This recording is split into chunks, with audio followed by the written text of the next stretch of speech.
To grab the future, I think we've really got to improve the skills of our workforce, and that means education.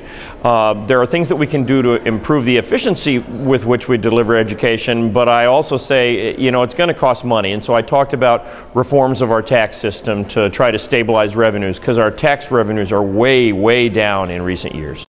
Starting in the 70s, the earnings of those with a bachelor's degree or more really started to skyrocket relative to those with high school diploma. And we have traditionally lagged behind the national average in college attainment.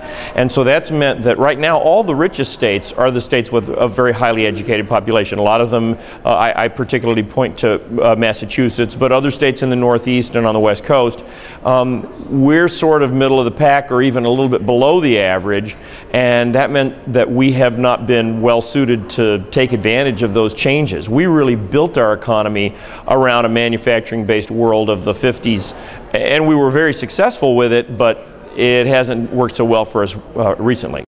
You can't put all your eggs in one basket. I think we've got to stabilize revenues. On the other hand, we've got to also create a culture of education, a culture of lifelong learning, because if the parents don't let their kids and make their kids do the homework, then you're not going to get the job done. And also, it's all about quality of life too, because you not only want to educate children and have jobs for them, but you also want them to want to live there. That's one aspect where I think Northwest Lower Michigan is doing better than many others. You've got the advantages of a beautiful landscape and seascape, but also you've encouraged sort of a sense of community and culture, and that's also very important. Well, near term, I think there are things you can do, but you know, honestly, if you have a trend that's been going against you for 60 years, it's not going to be fixed by next Tuesday.